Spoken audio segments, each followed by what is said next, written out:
বলিভিয়ায় ব্যাপক জ্বালানি ঘাটতি দেখা দিয়েছে, যার মারাত্মক প্রভাব পড়েছে গ্রামীণ এলাকার কৃষক ও ব্যবসায়ীদের অর্থনীতির উপর, বিশেষ করে আন্দিয়ান দেশের বিভিন্ন অঞ্চলে পরিবহন, কৃষি এবং খনি খাতে। স্থানীয় সময় শুক্রবার দেখা যায় গ্রামাঞ্চলের শ্রমিকরা কোচাবাম্বার গ্রামীণ উৎপাদকদের কেন্দ্রীয় বাজারে তাদের পণ্য বিক্রি করছেন। বাজারটি পাইকারি বিক্রির জন্য পরিচিত।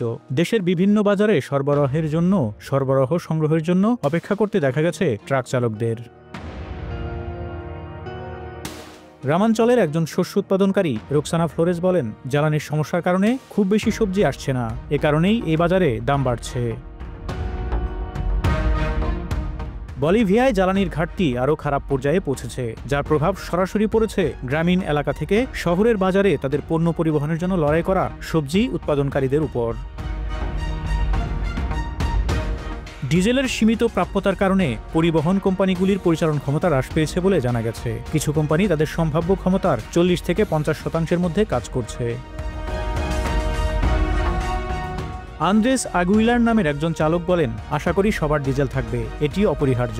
যদি ডিজেল না থাকে তাহলে খাবার নেই, কারণ ডিজেল দিয়ে আপনি কাজ করেন, ডিজেল দিয়ে আপনি বীজ বপন করেন, ডিজেল দিয়ে আপনি ফসল কাটান, সবকিছুই ডিজেল। পরিবহন, মালবাহী খরচ এবং উৎপাদনের জন্য প্রয়োজনীয় বীজ, সার এবং অন্যান্য সরবরাহের মতো উৎপাদন উপকরণ বৃদ্ধির কারণে কিছু পণ্যের দাম অনিবার্যভাবে বৃদ্ধি পেয়েছে। জাতীয় পরিসংখ্যান ইনস্টিটিউটের তথ্য অনুসারে বলিভিয়া তার ডিজেলের 86% এবং অভ্যন্তরীণ বাজারে সরবরাহের জন্য 56% পেট্রোল আমদানি করে এবং এই পণ্যগুলি কম দামে বিক্রি করে। এটি অর্থনীতিকে দুর্বল করে দিয়েছে এবং ঘাটতি তৈরিতে অবদান রেখেছে, যেমন রাজ্যের ভর্তুকি নীতি।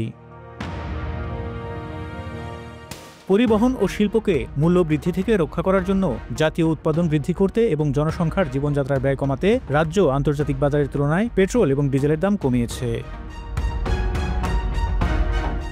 ফারুক শিমুল, ঢাকা এক্সপ্রেস।